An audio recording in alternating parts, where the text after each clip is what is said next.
Друзья, приветствую вас. Несмотря на попытки дистанцироваться от истории с плечевыми процедурами, Дональд Трамп продолжает встречаться с Биллом Гейтсом и обсуждать неведомые нам вопросы, потому что практически все его встречи проходят абсолютно тайно. Как вы помните, во времена своей первой каденции именно Трамп инициировал операцию Warp Speed, которая фактически была военной операцией по внедрению вот этих самых плечевых процедур во время всем известной вам катавасии. И, как вы знаете, уже в январе этого года, точнее, скорее всего, в декабре на Рождество или на Рождество и на празднование Нового года, Трамп встретился с Биллом Гейтсом фактически тайно у себя в имении Мар-о-Лаго и обсуждал неизвестные нам вопросы, и это все просочилось только из парочки неосторожных заявлений самого Трампа впоследствии, где он похвастался, что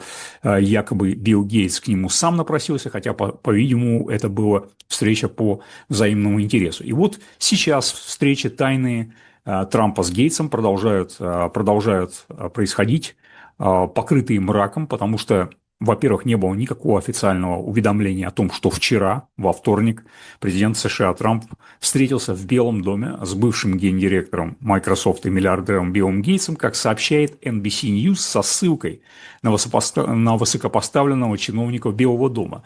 Никакого анонса об этой встрече не было. Здесь написано, о чем именно шла речь, пока не ясно. Встреча состоялась после того, как за последние месяцы Трамп встретился с несколькими высокопоставленными руководителями компаний, включая гендиректора NVIDIA Дженсона Хуанга, генерального директора JP Morgan Джейми Деймона и генерального директора Intel Лип Бутана. После встречи с Таном Трамп объявил о 10% инвестициях в Intel и обрисовал планы сделать аналогичные инвестиции в других производителей микросхем, получающих государственное финансирование в рамках закона о ЧИПС, это сокращение. Ранее в этом году Гейтс критиковал Трампа за сворачивание американской помощи и мер по борьбе с изменением климата через USAID. Об этом я вам рассказывал во множестве своих предыдущих видео. Значит, здесь рассматривается угол зрения, можно сказать, точка зрения о том, что возможный предмет переговоров Билла Гейтса с Трампом касался как раз вот этих технологических инвестиций, развития искусственного интеллекта и инвестирования государства в другие компании помимо Intel, потому что сейчас произошла беспрецедентная сделка. Американское государство посредством Трампа инвестировало огромные деньги в частное предприятие Intel. Есть и другие точки зрения, и это все чистые спекуляции, потому что никаких кадров переговоров Билла Гейтса с Трампом, никаких фотографий, никакого анонса официально на сайте Белого дома об этой встрече не было. Предположительно, переговоры были сосредоточены на важных глобальных программах США в области здравоохранения и исследований, которые необходимы для спасения жизней, защиты здоровья американцев и сохранения лидерства США в мире. Ранее в этом месяце фонд Гейтса объявил о намерении выделить $2,5 миллиарда к 2030 году на решение проблем, остающихся без внимания в исследованиях и разработках в области женского здоровья по всему миру. Я предполагаю, что женское здоровье – это такой эвфемизм для слова стерилизация или каким-то образом контролировать рождаемость, но это Билл Гейтс употребляет в качестве эвфемизма для евгенических программ по сокращению населения планеты. Белый дом публично не подтвердил факт встречи, а Гейтс также не публиковал никакого личного заявления. Так что, как видите, встречи таких важных людей в Белом доме проходят покрытые мраком, и вокруг чистые спекуляции о том, о чем они могли говорить. Посмотрите, пожалуйста, мои предыдущие видео, и вы увидите, что отношения Билла Гейтса с Трампом за кулисами очень даже плодотворные, иначе бы эти люди не встречались так часто. Это уже вторая встреча за последние полгода. Друзья, подписывайтесь, пожалуйста, на этот канал. От ваших лайков, комментариев и подписки зависит продвижение моих видео в сети. Подписывайтесь также на мой канал в Бусти, на котором на данный момент находится более 2600 видео, а также множество электронных книг, аудиокниг, а также периодическая пресса, журналы Economist, Forbes, Nature, множество газет на разных языках, обычно испанский, английский, немецкий, французский языки. А также вы можете подписаться на Telegram, чтобы получать все извещения об активности на этом канале, особенно те, кто не получает извещения о новых видео на моем канале в YouTube. И также вы можете помочь каналу через порталы Boosty Donations, Donation Alerts, карточка Сбера и PayPal. И вы можете также заказать мои печатные книги с автографом через email, указанный под каждым видео. И без автографа по прямым ссылкам на издательство «Концептуал». Книги высылаются за границу, за исключением нескольких стран. И благодарю всех за поддержку канала.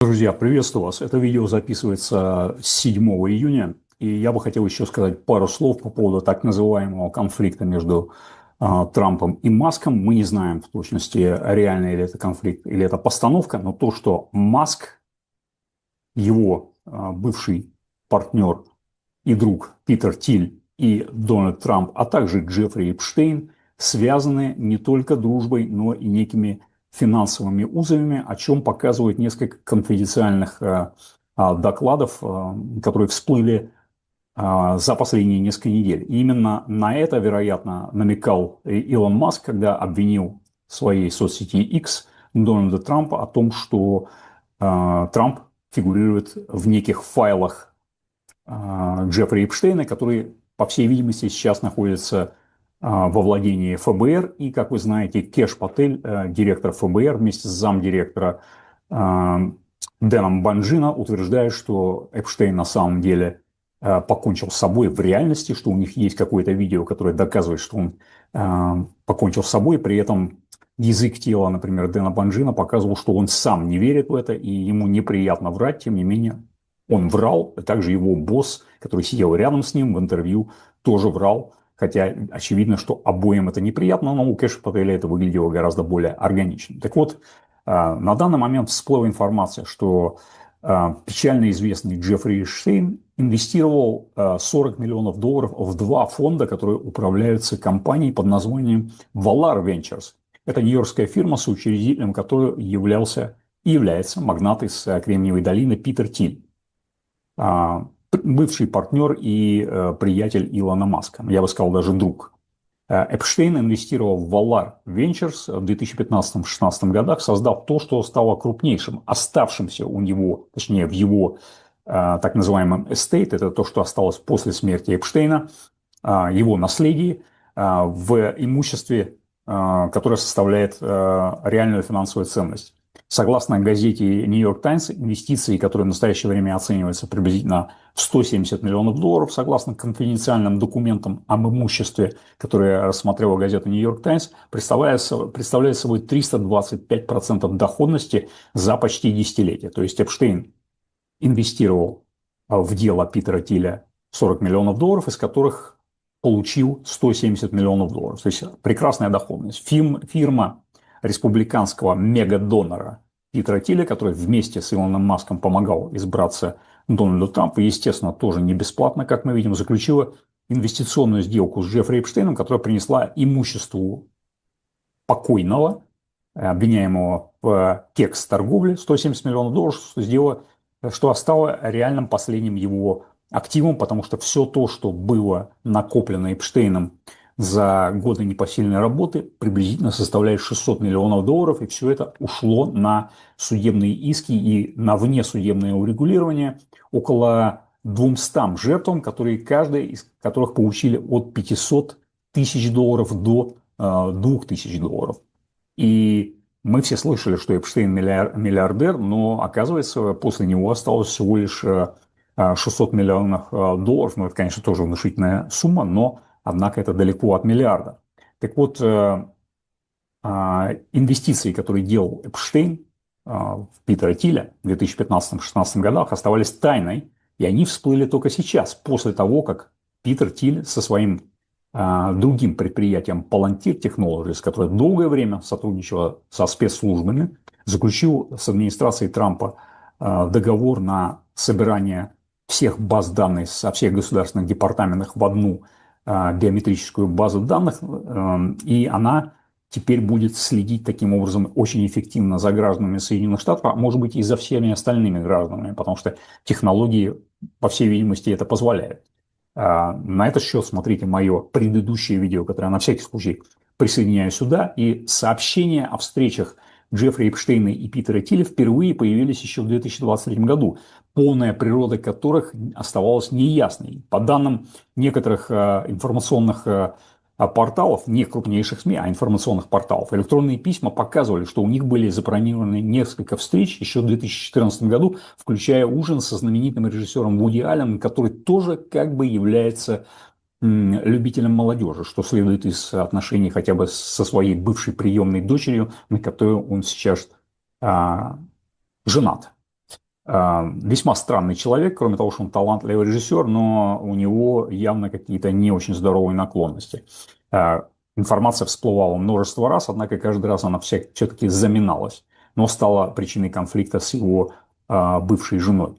Несмотря на то, что Эпштейн был зарегистрирован как сексуальный преступник еще с 2008 года, он остался очень заметной фигурой в элитных социальных и финансовых кругах и сообщал, что он накопил свое богатство, взимая значительную плату за некие консультационные услуги по налоговому и имущественному планированию с миллиардеров. А я думаю, что на самом деле это были не консультационные услуги, а то, что он их шантажировал, так как он им демонстрировал записи, которые делались на его острове или на его квартире в Нью-Йорке, может быть, во Флориде, после чего эти миллиардеры охотно отдавали ему свои миллиарды, а то и сотни миллионов в управление, а фактически это являлось платой за молчание, так как, видимо, видеозаписи сохранились. Как мы слышали от генпрокурора Пэм Бонди, у них сейчас находится во владении у ФБР и у генпрокурора Соединенных Штатов десятки тысяч часов записей, на которых фигурируют некие люди,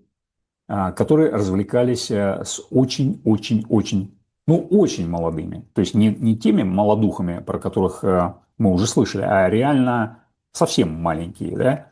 И эта информация до сих пор не всплыла. Она была озвучена Пэм Бонди как бы вне ее официальных пресс-конференций. Первый раз она ее озвучивала какой-то вообще посторонней няне, когда заказывала кофе в кафе. А второй раз она сказала это за пределами пресс-конференции, как бы уже в стороне от нее. То есть, по-видимому, на них фигурируют такие люди, которые спустили это дело на тормоза. И, вероятно, Илон Маск, возможно, через того же Питера Тиля, знает, что и Трамп фигурирует в этих файлах, а может быть даже на видеозаписях. Конечно, я ничего не берусь утверждать, это просто чистая спекуляция, но ведь Маск сделал такое утверждение. Правда, на момент, когда я записываю это видео, он начал активно тереть у себя в Твиттере все эти обвинения в сторону Трампа. И представитель компании Valar Ventures, в которую инвестировал Эпштейн, подтвердил, что представитель фирмы встречался с Джеффри Эпштейном еще в 2014 году, описывая его в то время как известного советника мировых лидеров, ведущих университетов и благотворительных организаций. И представитель Valar по фамилии Кертис сказал в интервью газете Нью-Йорк Таймс, что фирма надеется, что в конечном итоге распределение этих инвестиций может быть использовано во благо, в частности, чтобы помочь жертвам Эпштейна восстановить свою жизнь. Ну, в этом я сомневаюсь, эти деньги пойдут на другие нужды. И, как мы знаем по официальной информации, Эпштейн якобы покончил с собой в тюрьме на острове Манхэттен в 2019 году. Камеры были выключены, охранники спали. Директор ФБР и его заместитель вот буквально пару недель назад на камеру еще раз утверждали, что у них есть видеокадры, которые доказывают, что это было самоубийство. Пока что они их не продемонстрировали. Вместо этого, как ожидается, оставшиеся средства пойдут одной из бывших подруг Эпштейна, а не жертвам, и двум давним советникам, все из которых названы бенефициарами остатков его имущества. То есть вот эти 170 миллионов или 200 миллионов, которые у него осталось, они пойдут не жертвам, они пойдут неким посторонним людям, его бывшей подруге, имя не называется. И смерть Эпштейна подпитывала широко распространенные теории, особенно в правых кругах. Там в январские статьи газеты Financial Times Питер Тиль даже намекал, что, что Эпштейн был реальным сексуальным преступником для совсем маленьких. И во время выступления в августе у Джо Рогана, известного подкастера, одного из самых больших в мире, если не самый большой в мире, Тиль пошел еще дальше, намекнув, что Билл и Мелинда Гейтс могли быть причастны к смерти Эпштейна. Как вы знаете, что Билл Гейтс пытался каким-то образом привлечь инвестиции от Эпштейна. Представляете, реальный миллиардер пытался привлечь инвестиции от недомиллиардера. Звучит весьма странно. Причем звучало это еще 2 или 3 года назад, когда Билл Гейтс рассказывал о природе своих отношений с Эпштейном. Речь шла о каких-то инновационных проектах. Как вы знаете, Билл Гейтс человек неуемный. Решил позаимствовать деньги, которых у него, оказывается, не хватало у Эпштейна. А никакой частной дружбы, как он сказал, речь не могла идти. Вот, и еще раз повторяю, что ждем информации от ФБР, кадров, которые якобы докажут, что Эпштейн покончил с собой. Я думаю, мы их никогда не увидим. Думаю, в лучшем случае нам изобразят какие-то кадры, где кто-то, похожий на Эпштейна, будет как бы двигаться по направлению к петле, но нам ничего такого определяющего не покажут. Я думаю, никаких доказательств ни у кого нет. По крайней мере, они их еще не нарисовали. В любом случае, в 2019 году эти доказательства никто даже не думал предоставлять, а туловище, которое выносили из тюрьмы, которое было сфотографировано некими журналистами прямо в тот момент, когда его клали с носилок и увозил труповозка, в профиль не напоминал реального Эпштейна. Там был совершенно другой нос, другая форма ушей и так далее. Я лично не верю, что это имитация смерти. Я просто уверен, что таких людей, как Эпштейн, надо было как раз как можно быстрее устранить, даже в тюрьме, потому что спасать их, таких людей, у которых был компромат на высокопоставленных людей, это, конечно, для них опасно. Поэтому самое безопасное – это реально устранить. Но почему выкатывали совершенно постороннее туловище, не похожее на реального Эпштейна в профиль, вот это большая загадка. Иными словами, будем сейчас ожидать действия Маска, действия Трампа и что будет с остатками денег Эпштейна. Я уверен, что те самые люди, которые фигурировали на вот этих терабайтах видеозаписей, которыми Эпштейн шантажировал всех посетителей своих частных оргий на своем частном острове, мы никогда не увидим, и видеть их не хочется. Их хочется видеть в тюрьме. Но, к сожалению, как вы понимаете, власть работает именно так, и в этом вы можете убедиться, посмотрев вот эти вот предыдущие видео, где ясно это все подтверждается. На этом все. Подписывайтесь, пожалуйста, на Бусти, на Телеграм, заказывайте мои книги через прямые ссылки на издательство «Концептуал» или с моим автографом через мы указан под каждым видео. Помочь каналу можете через карточку Сбера, через PayPal, а также Boosty Donation. Друзья, приветствую вас. Сегодня 31 мая, и я продолжаю тему так называемого Big Beautiful Bill, который подписал Дональд Трамп и который отправил на одобрение в Сенат, который символизирует своими 3 начальными буквами B или B, 3 шестерки, потому что B напоминает 6, и это, конечно, не просто схожесть B с шестеркой, это отсылка к тому самому откровению Иоанна Богослова, которое регулярно, особенно 13 глава, используется в качестве этакого маршрута или планировщика для разного рода кодов символических, которые символизируют загон в цифровой концлагерь с использованием символики из предшествующих веков. И вот почему. Мы все видим, что США и другие страны движутся к так называемой алгоритмократии или алгократии, называйте как хотите, это новый термин, где искусственный интеллект и алгоритмы контролируют различные аспекты жизни, включая даже правоохранительную деятельность, занятость и здравоохранение без какого-либо человеческого надзора и ответственности. Вы наверняка все сталкивались с ситуациями, когда вы звоните, например, в какую-то организацию, и вам начинает отвечать робот, и, скажем, на каком-то этапе машина не понимает вашего вопроса, или там она нарочно запрограммирована так, чтобы отсеять ваш звонок, чтобы не загружать систему, и вам не пробиться к человеческому оператору, чтобы объяснить свою проблему. Все вы, наверное, помните ваши фрустрации, связанные с подобными звонками, и это уже происходит, ну, я думаю, на протяжении приблизительно 10 лет, так как вот эти автоматизированные автоответчики с помощью систем искусственного интеллекта применяются уже достаточно давно, и они были достаточно примитивны, но результаты их деятельности налицо. Часто вам просто нереально пробиться к человеческому оператору.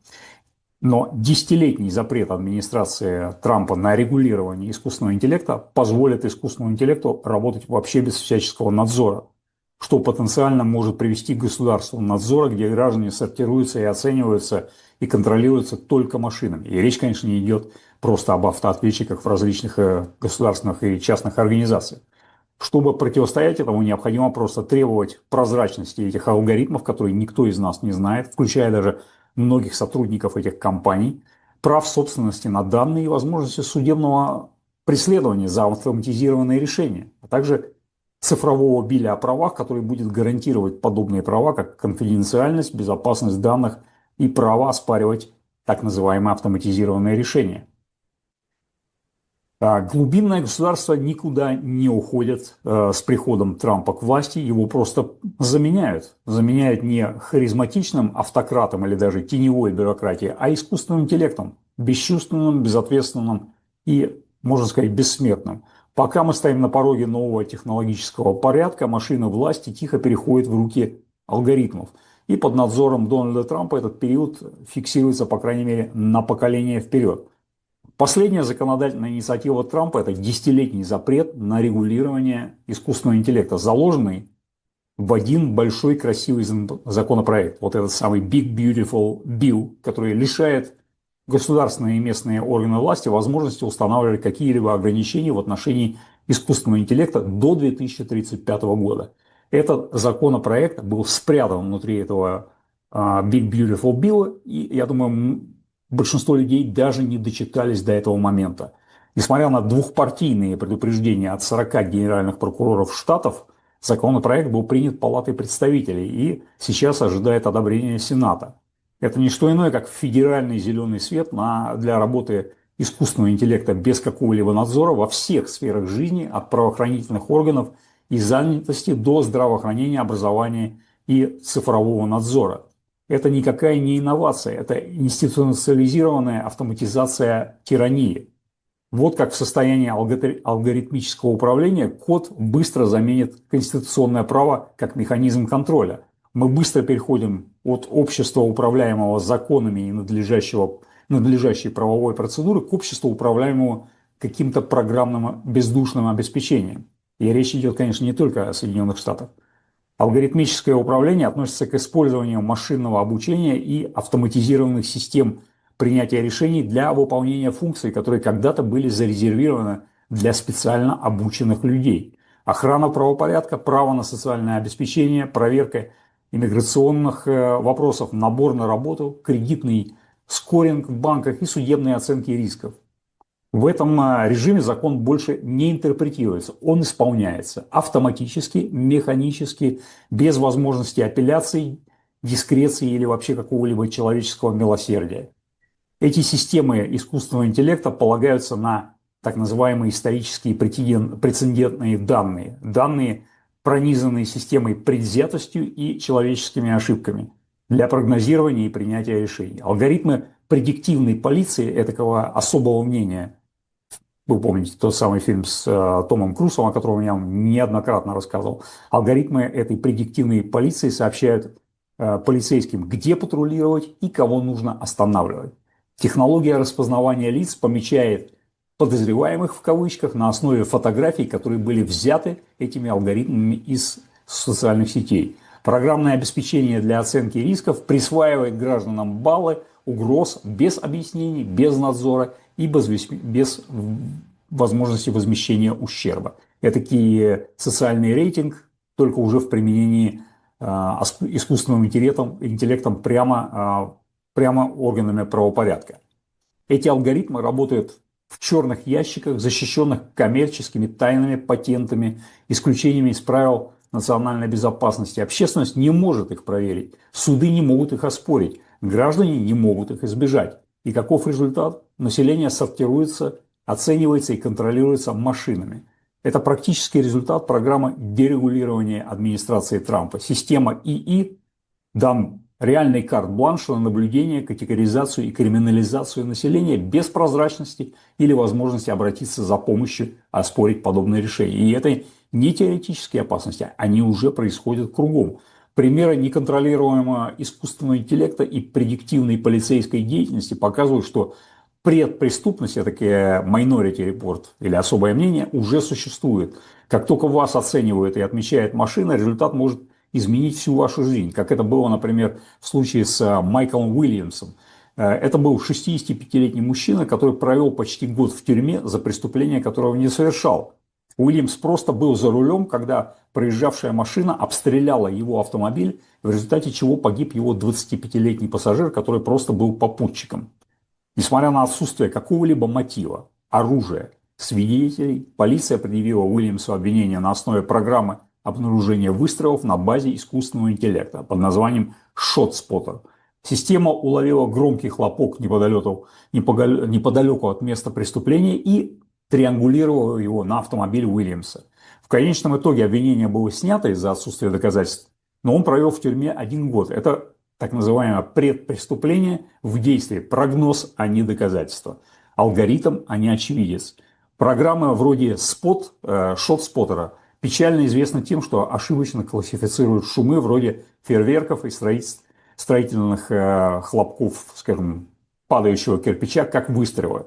Сотрудники даже вручную изменяли данные, чтобы соответствовать полицейским рассказам. И все же эти системы объединяются с предиктивными полицейскими программными обеспечениями для создания карт так называемых рисков, определения людей и оправдания слежки. Все это без прозрачности и без какой-либо подотчетности. На этом, конечно, все не заканчивается. ИИ теперь отмечает семьи с потенциальным пренебрежением детьми на основе прогностических моделей, которые извлекают данные из, например, базы данных Medicaid. Это страхование, общественное страхование, психического здоровья, тюрем и жилищных записей. Эти модели непропорционально нацелены именно на бедные семьи и семьи из разных этнических меньшинств.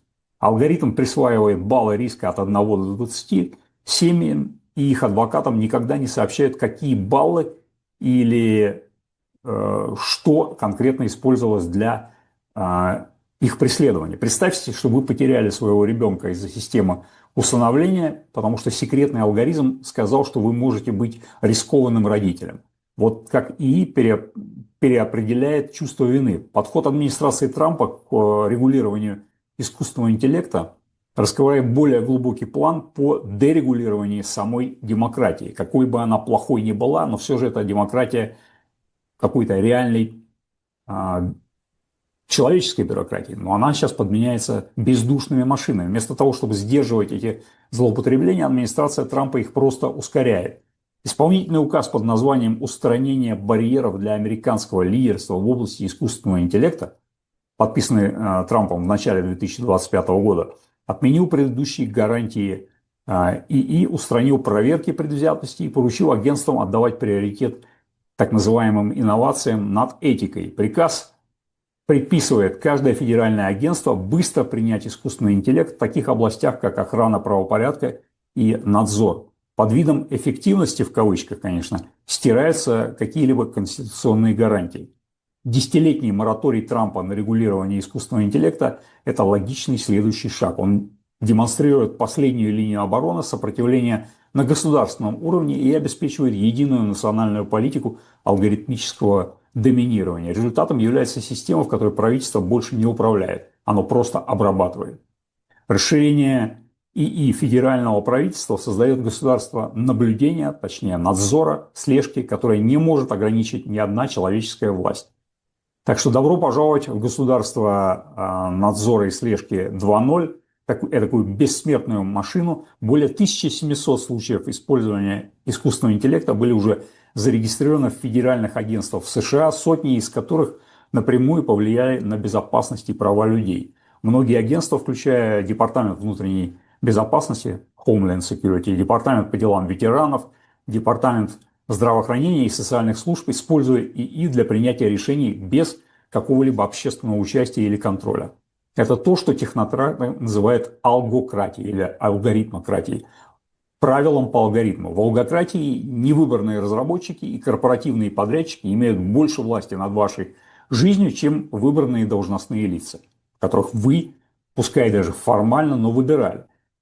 Ваше здоровье, свобода, мобильность и конфиденциальность подчиняются автоматизированным системам оценки, которые вы не видите, не можете проверить и не можете обжаловать. Вот представьте себе, что вы обратились за какой-то визой в посольство, и вам искусственный алгоритм отказал в ней автоматом, потому что у них есть определенный алгоритм, который вас отсеивает, потому что у вас, скажем, доход не превышает какой-то там цифры, которую они тайно установили, несмотря на то, что в никаких официальных правилах на получение какой-либо визы этого не было. И в отличие даже от самых закоренелых человеческих диктаторов, эти системы не отмирают, они не забывают, они не подчиняются милосердию или разуму, или забывчивости, они не выдвигают кандидатуры на переизбрание.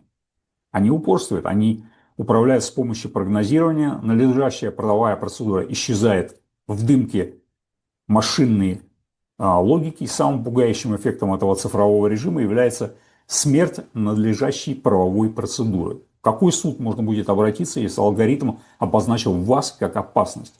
Какой юрист может подвергнуть перекрестному допросу предиктивную модель, которая существует только в бинарном виде? Какой жюри из присяжных может ввести доводы нейронной сети, обученной на некорректных данных? Ты виновен, потому что так говорит машина, а машина никогда не ошибается. Когда надлежащая правовая процедура растворится в обработке данных, бремя доказывания переворачивается, презумпция невиновности испаряется. Граждане вынуждены доказывать, что они не представляют угрозы, не являются рисками, не являются врагами. И большую часть времени они даже не знают, что их уже пометили. Такое размывание надлежащей правовой процедуры является не просто юридическим провалом, но и философским, сводя людей к точкам данных в системах, которые больше не признают человечность. И вот еще один кирпичик в эту систему ограды цифрового концлагеря – это то, что Трамп совсем недавно, насколько я понимаю, это было сделано 2 дня назад, то есть я говорю, что я записывал это видео 31 мая, 29 мая было объявлено о том, что компания Palantir создаст огромную федеральную платформу данных, которая свяжет воедино миллионы личных записей, по крайней мере, американцев. Это мы узнаем только на примере американцев. Компания Palantir – это компания Питера Тила, так называемого члена так называемой PayPal мафии, бывшего соратника, и друга Илона Маска, тоже с такими нацистскими симпатиями, так же, как у семейства Маска, тоже из Южной Африки. И Palantir Питера Тила был и ранее задействован в различных государственных контрактах на огромные суммы для слежения за гражданами, производство разных алгоритмических моделей. И вот с подачи Трампа Palantir создаст огромную федеральную платформу данных, которая объединит личные записи миллионов американцев в рамках мощной системы искусственного интеллекта. При поддержке администрации Трампа новая сделка Palantir объединяет данные соцобеспечения, налоговые службы, иммиграционные службы в одну централизованную систему. Она использует свое программное обеспечение Gotham, кстати, интересное название, тоже из «Темного рыцаря», из франшизы «Бэтмен», для выявления случаев мошенничества, отслеживания поведения и потенциального формирования решения правительства. Хотя акции Palantir сразу же после этого решения администрации Трампа подскочили на 5,38% после новостей, защитники конфиденциальности личных данных сразу выразили обеспокоенность по поводу слежки и неправомерного использования. И я вам рассказывал о том, что в предыдущем видео, что Илон Маск использовал свой срок пребывания на посту спецгосслужащего на протяжении последних 5 месяцев для того, чтобы тоже высасывать эти данных из всех баз данных, в которые он имел доступ, когда он поступил на госслужбу для, естественно, коммерческого обогащения. И он делал то же самое, что Питер Тил, только он имел еще более уникальную возможность. Он был внутри федерального правительства, в официальном статусе. И Palantir сейчас снова в центре внимания после получения крупнейшего федерального контракта, который может изменить то, как правительство Соединенных Штатов использует данные. В соответствии с новым соглашением, поддержанным администрацией Трампа, Palantir будет централизовать платформу данных, которая свяжет все конфиденциальные базы данных из множества федеральных агентств. Это и налоговая служба, это social security, то есть социальная служба, базы данных иммиграции и все прочие конфиденциальные базы данных, которые в США, как правило, не часто утекали в общий доступ, в отличие от России, но тем не менее они сейчас попадают все в частные руки. Фондовому рынку, конечно, сразу понравилось то, что они увидели, акции Palantir сразу подскочили, как вы уже слышали, почти на 5,5% после объявления об этом, и теперь торгуется более чем на 150% выше по сравнению с уровнем после выборов 2024 года. Но за ростом акций стоит более глубокая история о конфиденциальности наблюдений с помощью искусственного интеллекта и о том, что значит, когда одна технологическая фирма получит ключи к данным всех граждан Соединенных Штатов. И поверьте мне, это не ограничится только гражданами Соединенных Штатов. Так что же именно разрабатывает Palantir для правительства Соединенных Штатов? Palantir не просто улучшает старые базы данных, он создает то, что некоторые эксперты называют самой обширной гражданской инфраструктурой наблюдения в истории США. Но наблюдение – это мягко сказано, это система слежки. Вместо разрозненных файлов и электронных таблиц платформа будет использовать интеграцию данных в реальном времени и искусственный интеллект для профилирования поведения, обнаружения мошенничества и идентификации лиц и моделей, которые система считает рискованными. Конечно же, всегда приводится примеры мошенничества, то есть они будут отлавливать мошенников, и это цель этой системы. Конечно же, нет. Мошенничество – это лишь побочный продукт, они будут следить за гражданами и использовать их личные конфиденциальные данные для личного обогащения и, самое главное, для контроля над населением. Как я уже упомянул, в основе проекта лежит программное обеспечение Gotham, разработанное Palantir. Gotham уже используемо оборонными и разведывательными агентствами, теперь будет использоваться и на внутреннем фронте в Соединенных Штатах. Оно не просто отслеживает информацию, оно выносит суждения. Оно может влиять на все, от того, как распределяются социальные пособия, до того, кто подпадает под более пристальное внимание сотрудников правоохранительных органов или иммиграционной службы. Согласно первоначальному отчету организации TipRanks, эта платформа будет действовать как центральный уровень разведки, объединяя миллионы персональных записей под единой линзой, работающей на основе искусственного интеллекта. И опять же, представь себе возможную ошибку, когда вы попадете под какую-то ошибочное суждение этого искусственного интеллекта, которое сейчас часто случается, как я уже говорил, например, я лично проверял себя по разным базам данным и оценкам разных систем искусственного интеллекта, и, например, в нескольких баз данных я почему-то назван актером, и мне там почему-то 38 лет, и я снялся в каких-то фильмах и сочинил какую-то музыку. И представьте себе, что вот такие ляпы будут частью баз данных любого из нас. Группы по защите гражданских свобод бьют серьезную тревогу. Их опасения выходят за рамки стандартной централизации данных. Вопрос не только в том, куда попадают данные, но и в том, кто их контролирует, как они используются и что происходит, когда они неверны. Группа предупреждает, что эта система может легко превратиться в цифровую сеть без четкого общественного надзора или правовых ограждений. Она может использоваться в политических целях для целевого наблюдения или даже для подавления инакомыслия. Критики говорят, что этот шаг консолидирует как данные, так и власть, вызывая опасения злоупотреблений в условиях и без того поляризованного политического климата. И поверьте, эти злоупотребления безусловно будут. Так что останутся ли акции Palantir хорошей инвестицией после их скачка вверх? Несмотря на шумиху, Уолл-стрит остается пока что разделенной в этом отношении. Согласно данным того же самого TipRanks, Palantir в настоящее время имеет рейтинг удержания от аналитиков. Из 18 рейтингов аналитиков за последние 3 месяца только 3 покупать, 11 удерживать и 4 продавать.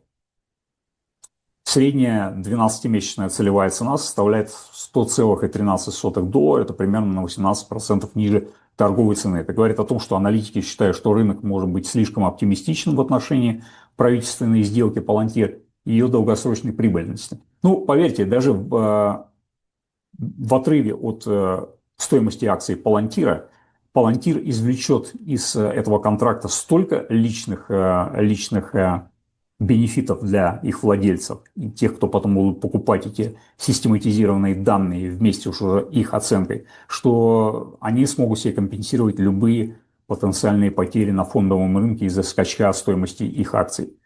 Так что, тем не менее, например, недавняя работа Palantir с ипотечным банком Fannie Mae по обнаружению ипотечного мошенничества с помощью ИИ показывает, как ее инструменты расширяются как в государственном, так и в частном секторе.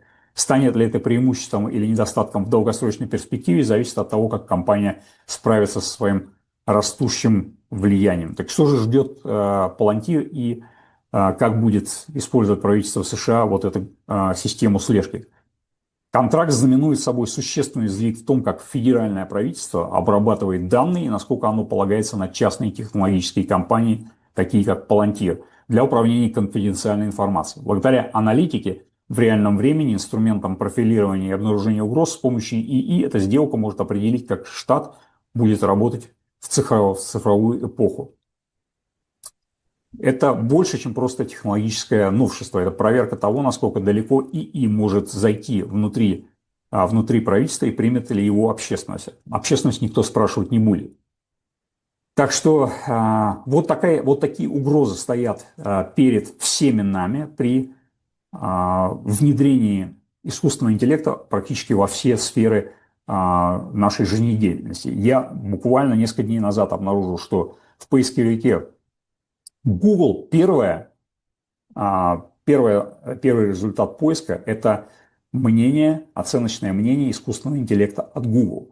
Только что, буквально 2-3 дня назад, такой же искусственный интеллект был внедрен прямо вовнутрь WhatsApp. И, насколько я понимаю, сейчас он пилотируется также и в Viber, который сейчас, насколько я понимаю, уже запрещен, например, в Российской Федерации. То есть даже внутри мессенджеров эти системы искусственного интеллекта будут каким-то образом регулировать ваши сообщения и, возможно, будут даже не показывать или, наоборот, демонстрировать вам то, что вы не хотите видеть, какую-то нежелательную рекламу, бомбардировать вас определенными продуктами и, скажем, политическими сообщениями, которые призваны будут качнуть вас в ту или иную сторону для того, чтобы вы проголосовали нужным образом на выборах. Вот это появилось буквально несколько дней назад в WhatsApp. И я думаю, что это будет появляться буквально в течение последующих 2-3 недель практически во всех мессенджерах. То есть это уже не просто поисковики, это не просто обмен сообщениями. Вы будете получать какие-то автоматизированные сообщения, наверное, на основе того, о чем вы общались со своими друзьями голосовыми и письменными сообщениями внутри ваших мессенджеров. Пока я точно это не выяснил, но я уверен, что это будет работать таким способом. Я думаю, что это не последняя передача на эту тему, так что подписывайтесь пока на этот канал, если вы не подписаны. Я действительно завишу от вашей подписки, комментариев и лайков, потому что из-за блокировок в YouTube на территории Российской Федерации это сильно уронило просмотры практически в 5 раз по сравнению с июлем прошлого года. И мне очень нужны подписки, комментарии и лайки прямо во время просмотра видео, потому что это любят вот эти самые непрозрачные алгоритмы YouTube, которые мы можем только догадываться, как функционируют, несмотря на то, что я имею с этим дело по много раз в день.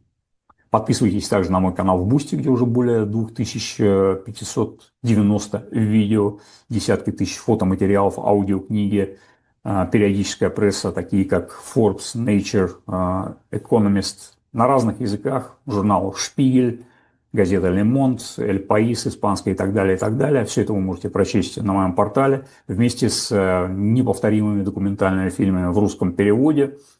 И напоминаю, что мои печатные книги «Оккультные игры элиты» и «Новый мировой порядок» и «Оккультная матрица» можно заказать с моим автографом через email, указанный под каждым видео, либо без автографа по прямым ссылкам на издательство «Концептуал». Книги высылаются за границу, за исключением нескольких стран. И помочь каналу вы можете через портал Boosty Donation, через карточку Сбера и PayPal, которые указаны под каждым видео. Благодарю всех за поддержку.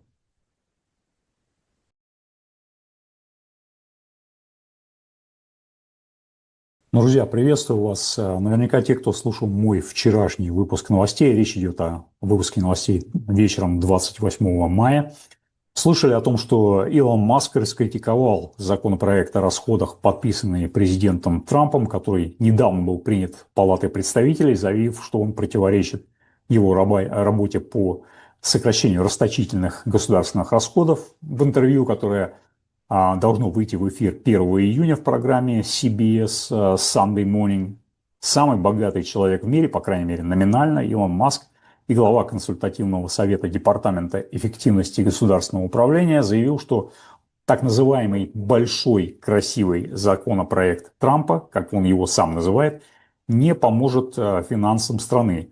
Он сказал, что, честно говоря, я был разочарован, когда увидел огромный законопроект о расходах, который увеличивает дефицит бюджета, а не просто его сокращает, и подрывает работу, которую проводила команда Dodge, это Департамент государственной эффективности, который он возглавляет. И также он записал видеоролик, который опубликовал в своей соцсети, бывшем Твиттере X.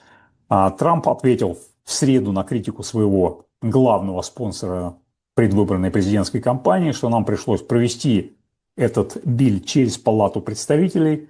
Сказал Трамп о своем крупном законопроекте о расходах. Палата представителей заявила, что у нас нет демократов, которые поддержали пакет. И я сам не в восторге от некоторых аспектов этого билля, но в восторге от других аспектов. Ну и по прогнозам бюджетного управления Конгресса, беспартийного агентства, которое проводит экономический анализ для Конгресса США, масштабный законопроект, который идет под именем, выдуманным наверняка Дональдом Трампом, One Big Beautiful Bill Act, увеличит дефицит федерального бюджета на почти что 3,8 триллиона в течение 10 лет.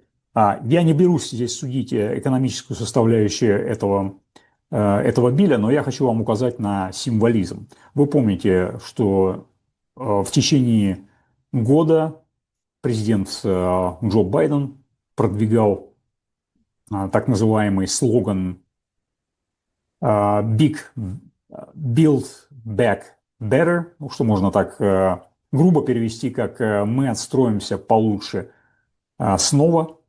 Как вы понимаете, Build Back Better, 3 буквы «Б». Буква «Б» в английском языке напоминает шестерку. Ну, собственно, она так и пишется, почти что как шестерка. И таким образом, 3 слова, начинающиеся на букву «Б» или «Би» английскую, означают те самые пресловутые 3 шестерки из главы 13 книги Апокалипсиса Иоанна Богослова, которая является универсальной шифровально-дешифровальной книгой для оккультных элит. То же самое, собственно, выдумал Трамп, назвав свой законопроект о расходах Big Beautiful Bill. Опять же, 3 буквы «Б». Трамп, естественно, полностью в курсе от того, что он делал. И здесь есть явный символизм. Как вы знаете, Трамп очень часто использует символизм 3 шестерок, хотя бы показывая руками вот этот пресловутый жест, на который я вам неоднократно указывал еще во время первого президентского срока Трампа. Те, кто давно на канале, об этом знают. И, конечно же, я вам рассказывал о том, наверняка некоторые помнят видео, которое я выпустил приблизительно 2-2,5 месяца назад, о том, что Трамп и Маск не удержатся долгое время вместе в одной упряжке, потому что, честно говоря, этим двум медведям очень тесно в одной берлоге. И я уже неоднократно указывал на то, и есть подробное видео про Дональда Трампа, что оба этих человека используют свои государственные должности для своего личного обогащения. И Илон Маск, несмотря на то, что сэкономил множество бюджетных средств от бесполезного расходования и перенаправил их, в том числе на проекты, которые связаны с фирмами, его фирмами или фирмами, которые аффилированы с ними, чтобы получать заказы, например, на SpaceX или на компоненты для его автомобилей Tesla, которые обогащают его лично. То же самое делал и делает Дональд Трамп. И, естественно, эти два человека долго в одной упряжке не могли бы удержаться, о чем я и говорил несколько месяцев назад. Можете посмотреть соответствующее видео, я постараюсь его присоединить здесь. И вот как раз сегодня Илон Маск, после того, как он раскритиковал Трампа по поводу его Big Beautiful Bill, он объявил на своем аккаунте в X, что его срок полномочий в качестве специального государственного служащего закончился. Маск, как лицо Департамента эффективности госуправления, был нанят в качестве специального государственного служащего, такой должности раньше никогда не было, для консультации администрации Трампа по вопросам сокращения расходов и борьбы с мошенническими расходами в правительстве США.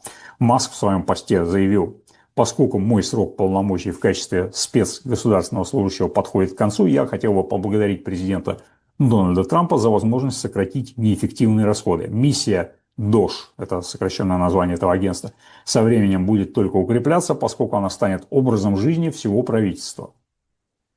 Илон Маск заявил, что уходит из администрации Трампа. Миллиардер поблагодарил Трампа и сообщил, что уходит в отставку, поскольку его запланированное время в качестве спецпредставителя государственного служащего подходит к концу. Ну и владелец Тесла, возглавляющий Департамент эффективности госуправления, заявил, что он благодарен за возможность сократить бесполезные расходы. Ну, читайте, не просто сократить бесполезные расходы, а также лично обогатиться. И я вам рассказывал о том, что Илон Маск практически в открытую высасывает данные из тех департаментов, которым ему был дан доступ в качестве спецгосударственного служащего, для обучения своего искусственного интеллекта. И я вам уже рассказывал о том, что он использовал модель искусственного интеллекта для того, чтобы предсказать победу Трампа на президентских выборах, потому что у него были данные, которые проанализировали ситуацию на избирательных участках гораздо раньше, чем это сделали официальные результаты подсчетов голосования на всех участках по всей стране. И у Маска было достаточно времени, чтобы предпринять разные действия для того, чтобы, скажем, приобрести какие-то акции, которые были связаны, например, с президентом Трампом, которые шли наверх, естественно, логически при победе Трампа на президентских выборах, или бы упали в своей стоимости, если бы Трамп эти выборы проиграл. У Маска такая возможность была. Я не знаю, на сколько часов он опередил результаты официальных подсчетов, которые были анонсированы, но там была разница точно, которая составляла несколько часов. За эти несколько часов, обладая финансовыми возможностями Маска и технологическими возможностями, можно было очень прилично обогатиться, что обычно называется insider trading, то есть торговля акциями с предварительным знанием, что среди госслужащих и также людей, которые могли иметь доступ к этой информации и использовали ее для своего личного обогащения, считается уголовно наказуемым. За этим следит Federal Exchange Commission, так называемая FEC сокращенно, и, к сожалению, эта комиссия наказывает только тех, кто пытается высунуться и не желает работать с теми, кто зарабатывает деньги и выполняет действия, выгодные глобальным структурам, а те, кто выбивается из упряжки, их обычно наказывают за как раз инсайдерскую торговлю, и обычно это достаточно мелкие сошки или уж совершенно взорвавшиеся индивиды, которых за это наказывают. А такие люди, как Маск или Трамп, которые регулярно используют инсайдерскую информацию, конечно, никогда не будут наказаны, так же, как и бывший спикер Палаты представителей Нэнси Пелози, которая тоже сказочно обогатилась, используя инсайдерскую информацию. Речь идет о миллионах долларов, которые ее семейство заработало, когда она имела доступ к какой-то ранее неизвестной публичной информации, точнее, частной информации, неизвестной в публичном пространстве. Так что я оказался прав по поводу того, что Маск и Трамп не уживутся, но Маск, безусловно, использовал все это время для продуктивного обогащения, и сейчас он наверняка выкачал достаточно информации для обучения своего искусственного интеллекта. Грок, или у него есть еще один какой-то искусственный интеллект, который он применяет, о котором мы не знаем. Грок, по крайней мере, публичный проект. И он будет это использовать дальше для своего личного обогащения, что, в принципе, является нарушением закона, но, как говорится, для некоторых закон не писан. Итак, смотрите, пожалуйста, мои предшествующие видео, чтобы убедиться, что я действительно вам рассказал сейчас правду, и я предсказал это еще несколько месяцев назад.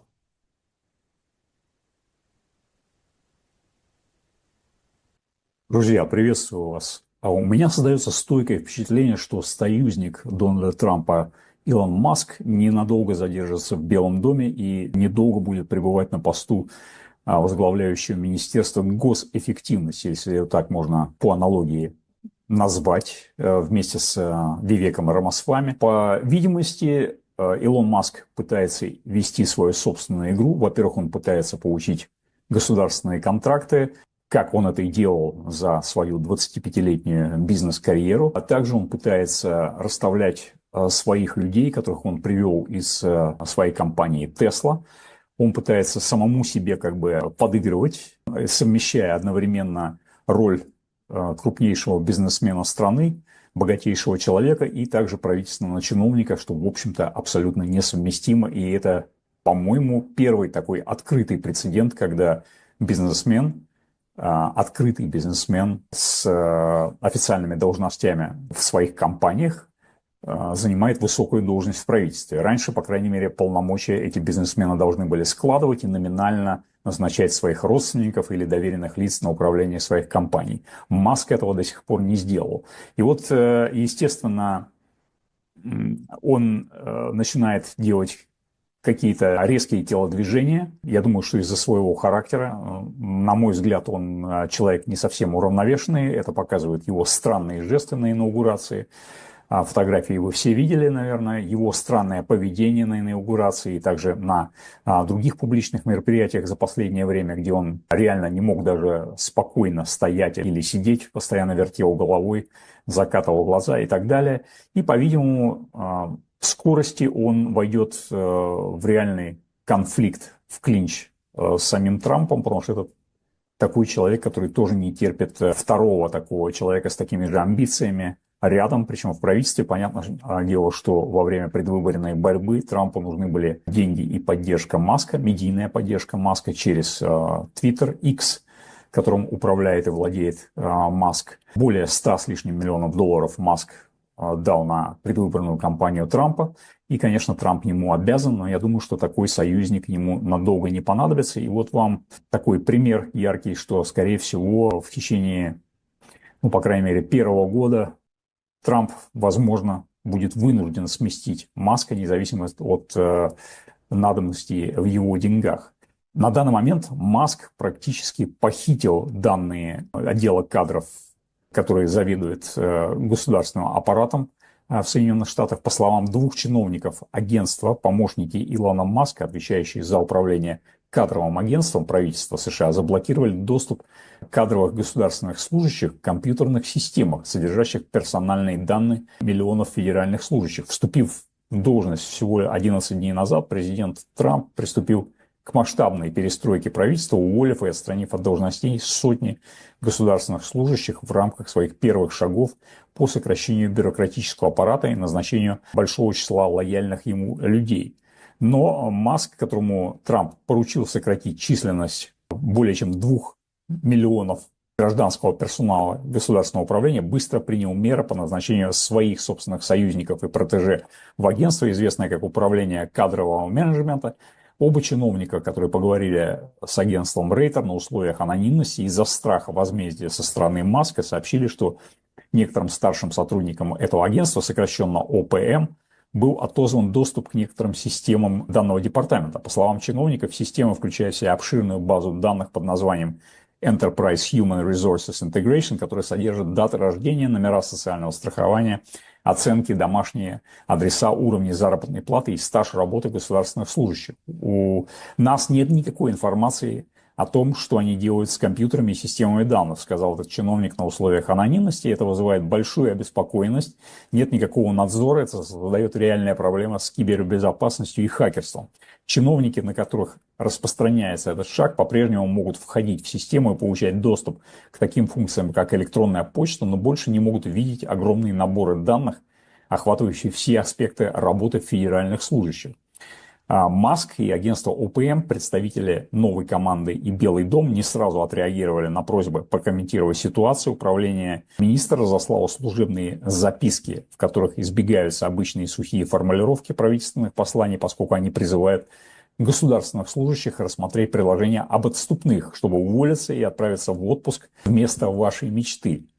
То есть фактически Маск хакнул базу данных федерального правительства, превысил свои должностные полномочия и не дает действующим чиновникам иметь доступ к необходимой информации. Я не за бюрократию, я не за огромный бюрократический аппарат, тем более, что в принципе мне все равно, какой бюрократический аппарат в Соединенных Штатах, но в принципе Маск также поступил, когда он купил Twitter, который он переименовал в X, когда он уволил 90% сотрудников, и, в принципе, возможно, он оказался прав, потому что на данный момент Twitter X функционирует, если не лучше, то, по крайней мере, по-прежнему, как когда на нем работало 90% уволенных Маском людей. Возможно, то же самое произойдет и с федеральным правительством. Однако Маск явно превышает свои полномочия, и я не думаю, что это понравится Трампу. Так что вот такие амбиции и два человека, сидящие практически рядом друг с другом. Маск даже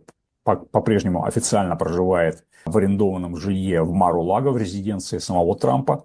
Насколько я понимаю, кабинет Илона Маска в Белом доме так и не был ему выделен. Он настаивал на том, чтобы ему был выделен кабинет, но здесь есть противоречивые сообщения, что было дано согласие на этот кабинет, и потом я видел сообщение о том, что он до сих пор не имеет своего кабинета в Белом доме, потому что многие опасаются, что Илон Маск будет оказывать слишком сильное влияние на Трампа, находясь практически в одном с ним здании. Поэтому Маск при своей нестабильности и при своих личных бизнес-интересах и таких деньгах, его состояние плюс-минус оценивается в 400 миллиардов долларов. Пока что он официально самый богатый человек в Соединенных Штатах.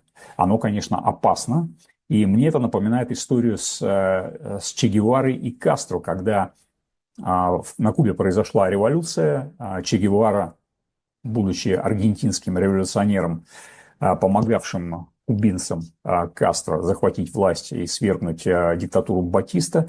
В 1959 году, когда это удалось, Кастро назначил его даже директором Национального банка. Будучи ярым противником Соединенных Штатов, Че Гевара направлял режим Кастро и подталкивал Кастро к союзу с Советским Союзом, и кубинская экономика пошатнулась из-за американских торговых санкций и неудачных реформ, которых Кастро наверняка не хотел, и он не был настроен на радикальный разрыв с Соединенными Штатами. Даже вот в первый год своего президентства он посетил Соединенные Штаты, был встречен очень тепло в Нью-Йорке, особенно в Гарлеме, и в это трудное время Че Гевара начал ссориться не только с Кастро, но и с другими кубинскими лидерами, и позже он выразил желание распространить революцию и в других частях развивающегося мира. И в 1965 году Кастро объявил, что Гевара покинул Кубу. На самом деле Гевара покинул Кубу не просто по своей воле, фактически Кастро его оттуда вытолкнул. Затем Гевара провел несколько месяцев в Африке, в частности в Конго, пытаясь обучать повстанцев партизанской войны. Его усилия не увенчались успехом. В 1966 году он тайно вернулся на Кубу, после чего он отправился в Боливию, где и погиб, пытаясь возглавить силы, восставшие против правительства Рене Барриентеса Артуньо. И с помощью США тогда боливийская армия захватила Гевару, с помощью одного из агентов, кстати, тоже кубинца, который работал на ЦРУ, Феликса Родригеса, который недавно, в прошлом году, рассказал в своем интервью, как он участвовал в поимке Че Гевары. И он был казнен 9 октября 1967 года в боливийской деревне Ла-Игера. Его тело было похоронено в секретном месте. И этот Феликс Родригес отрубил его ладонь и отправил ее в Вашингтон. В 1997 году его останки были обнаружены, эксгумированы и возвращены на Кубу, где он был перезахоронен. Вот такой краткий контекст. Несмотря на то, что Кастро никогда не объявлял о своей ссоре с Че Геварой, но эта ссора явно произошла, и он был вынужден выслать своего верного, казалось бы, союзников. По крайней мере, так казалось внешне. Всегда они вместе появлялись на трибуне. Че Гевара был не менее популярен, чем Кастро.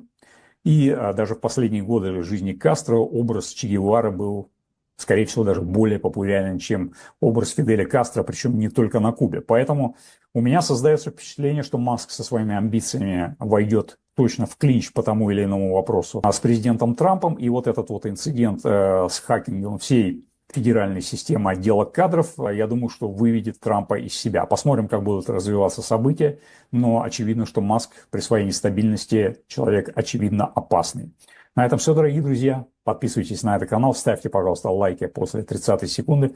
Подписывайтесь, пожалуйста, на мой канал в Бусти, где уже опубликовано более 2000 видео и десятки тысяч фото и аудиоматериалов. И не забывайте, пожалуйста, нажимать на колокольчик здесь, чтобы получать все извещения. Напоминаю, что мои книги «Оккультные игры элиты», «Новый мировой порядок» и «Оккультная матрица» можно заказать с моим автографом через email, указанный под каждым видео, либо без автографа по прямым ссылкам на издательство «Концептуал», где вы можете заказать также книгу Дэвида Айка «Ловушка» с моим переводом. Ссылки на «Концептуал» и «Озон» указаны внизу описания этого видео. И помочь каналу вы можете через порталы Donation Alerts, Boosty Donations, PayPal и карточка Сбера. Благодарю всех за поддержку.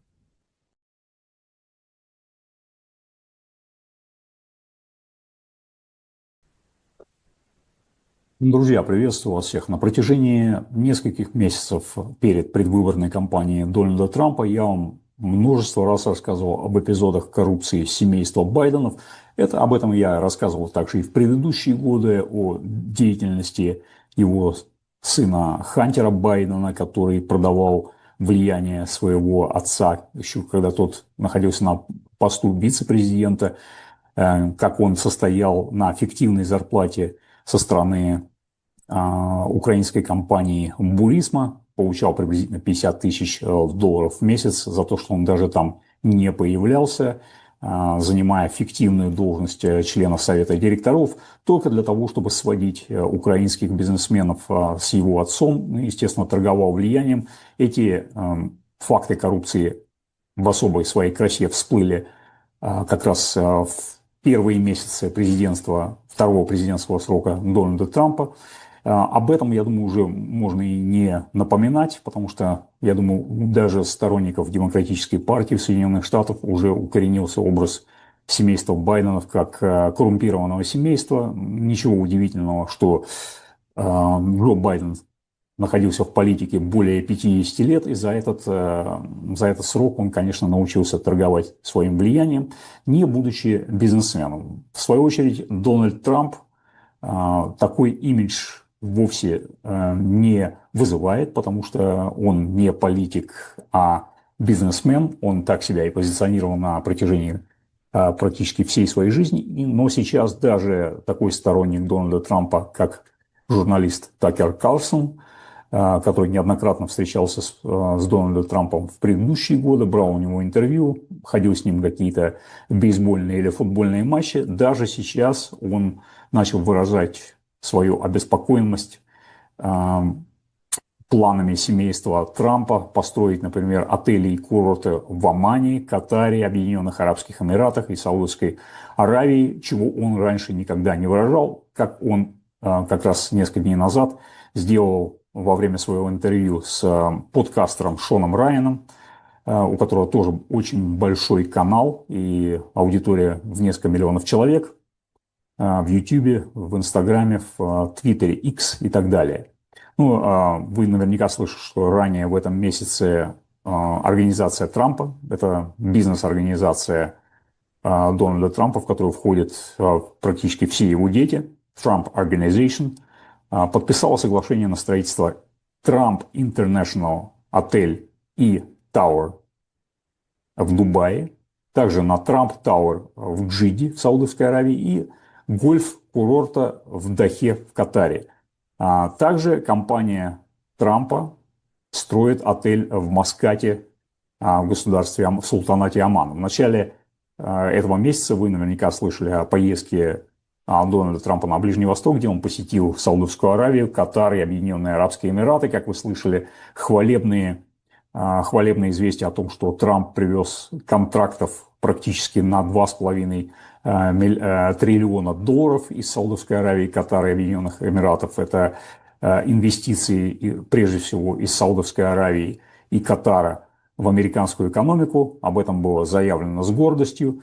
Но дело в том, что все эти контракты по инвестициям в Соединенные Штаты были куплены ценой каких-то личных бенефитов самого семейства Трампа, и о чем вы, собственно, можете наблюдать по контрактам, которые получили разные подрядчики для строительства объектов Трампа в Дубае, в Саудовской Аравии и в Катаре, и в объединенных, в султанате Оман. И это свидетельствует о том, что поездки Трампа, они не столько на пользу экономике Соединенных Штатов, сколько на пользу самому семейству Трампа. И вот это в упор не хотят видеть сторонники Трампа, особенно обычные сторонники, рядовые сторонники Трампа, хотя вот такие люди, как Шон Райан или Такер Карлсон, которые всегда являлись сторонниками Трампа, сейчас уже начинали выражать обеспокоенность тем, что это очень похоже на коррупцию. Вот именно так в своем интервью с Шоном Райаном Такер Карлсон сказал, это похоже на коррупцию. Это не просто похоже на коррупцию, это и есть коррупция. А теперь перенесемся в другую страну, в которой недавно побывал сын Дональда Трампа Эрик Трамп, это Вьетнам. И как вы все слышали, в апреле Вьетнам, как и несколько других стран, были атакованы новой тарифной политикой Трампа. Трамп потребовал 46% тарифов на вьетнамскую продукцию, ввозимую в Соединенных Штатах. Естественно, для экономики Вьетнама это был очень существенным ударом. И во время визита Эрика Трампа в Вьетнам, во Вьетнам было объявлено с помпой о строительстве нового суперлюкс отеля под Ханоем, столицей Вьетнама, который тоже будет носить название Трамп Резорт. Это пока что рабочее название, конечное название пока что неизвестно. И цена этого проекта $1,5 миллиарда. Еще в апреле, как бы по случайности, Трамп ударил по Вьетнаму сокрушительным тарифом в 46%, который практически бы уничтожил экономику Вьетнама. И буквально через несколько недель старший сын Трампа Эрик Трамп подписывает контракт на строительство суперлюкс отеля под брендом Trump International Trump Resorts. Это, конечно, чистое совпадение. Здесь на вот этой фотографии вы видите встречу Эрика Трампа с премьер-министром Вьетнама Фам Мин Чином, где Фам Мин Чин так несколько подавленно сказал, что мы очень мотивированы, чтобы быстро осуществить вот этот проект, который обогатит вьетнамскую экономику. Ну, конечно, столько же он обогатит семейство Трампа. И, кроме того, были сделаны несколько уступок, которые принесли личную выгоду Илону Маску, который, как вы знаете, тоже сейчас пока что все еще близок к Дональду Трампу. Практически вот этими тарифными ударами по Вьетнаму правительство Вьетнама сдалось и допустило интернет-проект Starlink на территорию Вьетнама и таким образом обогатило Илона Маска. Как вы знаете, он является хозяином этого проекта. И там было еще несколько мер, которые обогатили лично Илона Маска. Но согласно новым планам, которые были обнародованы пару недель назад, пошлина на американский сжиженный природный газ по сниженному Вьетнаму с 5 до 2%, на автомобили с 45% до 32%, на этанол с 10 до 5%. Об этом сообщил глава Департамента налоговой политики Минфина Нгуен Кок Хунг в заявлении, опубликованном на сайте министерства. И снижение тарифа было направлено в кавычках на улучшение торгового баланса с торговыми партнерами Вьетнама, добавив, что хотя между США и Вьетнамом существует всеобъемлющее стратегическое партнерство, страны не подписали соглашение о свободной торговле. Вьетнам пока не импортировал СПГ, то есть природный сжиженный газ из Соединенных Штатов, но страна ведет переговоры с американскими поставщиками о своем будущем парке электростанций, работающих на СПГ, первые две из которых должны были начать коммерческую генерацию электроэнергии к июню этого года. Глава Минфина Вьетнама сообщил, что указ о снижении тарифов будет готов в течение этого месяца и вступит в силу сразу же после этого. Он добавил, что тарифы на этан будут отменены, а пошлины на другие виды импорта, включая куриные бедрышки, миндаль, яблоки, вишню и изделия из дерева, тоже будут снижены. Ну и, конечно, отдельная статья дохода для Илона Маска – это разрешение вьетнамского правительства с компанией SpaceX это компания Илона Маска, запускать в стране свой спутниковый интернет-сервис Starlink на экспериментальной основе, сохранив при этом полное право собственности на сервис, как говорится в заявлении Минфина, опубликованном тоже на правительственном портале в среду. То есть Илон Маск вместе с Дональдом Трампом получил личные выгоды благодаря тарифному давлению на Вьетнам, и это, конечно, тоже нельзя игнорировать. Ожидается, что Трамп применит также ответные пошлины к нескольким странам Азиатско-Тихоокеанского региона, и, возможно, там тоже получит определенные выгоды для своего семейства, а также для Илона Маска. То есть они действуют пока что совместно единым фронтом. Так что, на мой взгляд, это тоже не что иное, как коррупция. При этом состояние семейства Трампов за период его вступления в должность президента увеличилось на 2,9 миллиарда долларов благодаря инвестициям в криптовалюту и вот подобные проекты, которые были преподнесены американской публике как инвестиции в американскую экономику, на самом деле это скрытые взятки практически за допуск Катара и Саудовской Аравии на инвестиции, крупным инвестициям на американском рынке, такие как, например, самолет катарского эмира за 400 миллионов долларов, который был презентован Трампу и который сейчас проходит процедуру формального одобрения, чтобы стать Air Force One, то есть официальным правительственным самолетом Дональда Трампа. Фактически это летающий дворец, который после завершения президентского срока Дональда Трампа, насколько я понимаю, перейдет в его личную собственность. То есть это не что иное, как подарок, который имеет коррупционную природу. Вы знаете, например, что в Европе во многих странах есть лимит на подарки людям, занимающим важные государственные должности. Обычно он должен превышать либо несколько десятков, либо несколько сот евро, в зависимости от страны. Но, как вы понимаете, самолет стоимостью приблизительно в 400 миллионов долларов – это не что иное, как взятка огромного масштаба. Ну, конечно, чтобы подсластить пилюлю, было заявлено о том, что Трамп привез с этой поездки вот эти огромные инвестиции в американскую экономику почти что в 2,5 триллиона долларов суммарно от всех стран ближневосточного региона, в которых он побывал. Но это, как говорится, не бесплатно. Так что я думаю, что то, что делает Трамп во время своего второго президентского срока, это громкие заявления. Также были сделаны несколько выполнений предвыборных обещаний, в том числе рассекреченных документах, связанных с убийствами президента Кеннеди, его брата Роберта Кеннеди, также Мартина Лютера Кинга. Пока что по Мартину Лютеру Кингу все документы не опубликованы. Также не опубликованы документы по расследованию дела Эпштейна, в которое наверняка замешан и Дональд Трамп лично, по крайней мере, скорее всего, он там фигурирует, потому что глава ФБР Кэш Патель и его заместитель Дэн Банджино, которые, судя по всему, являлись хорошими и некоррумпированными людьми, попав на эти должности, теперь вынуждены во время своих интервью крутиться и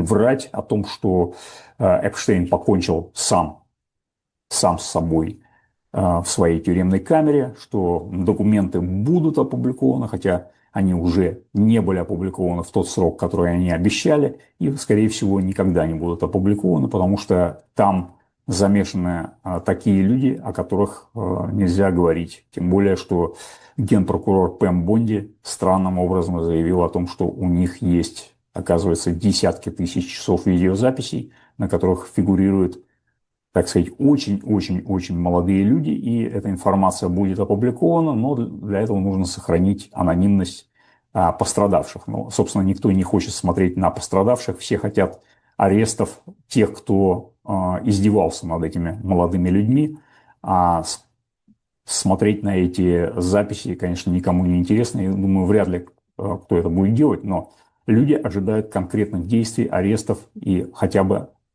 чтобы кто-то назвал имена всех этих людей. Пока что ни одно из этих имен не было названо. Так что вот такова реальная природа нынешнего правительства под руководством Дональда Трампа. И пока что формально кое-какие предвыборные обязательства были выполнены и обещания, а по сути дела ничего не меняется. На этом все, дорогие друзья. Подписывайтесь, пожалуйста, на этот канал. Не забывайте, пожалуйста, ставить лайки после 30 секунды. Подписывайтесь также на мой канал в Бусти, где уже более 2550 видео и десятки тысяч фотографий, например, знаменитостей, демонстрирующих оккультные знаки, аудиокниги, доступ к моим аудиокнигам и электронным книгам, а также множество периодической прессы, журнала Economist, Forbes, Nature и так далее, которые я публикую ежедневно. Напоминаю, что мои книги «Оккультные игры элиты» и «Новый мировой порядок» и «Оккультная матрица» можно заказать с моим автографом через email, указанный под каждым видео, либо без автографа по прямым ссылкам на издательство «Концептуал». Помочь каналу вы можете через портал Boosty Donations, карточка Сбера и PayPal, указанный под каждым видео. Благодарю всех за поддержку.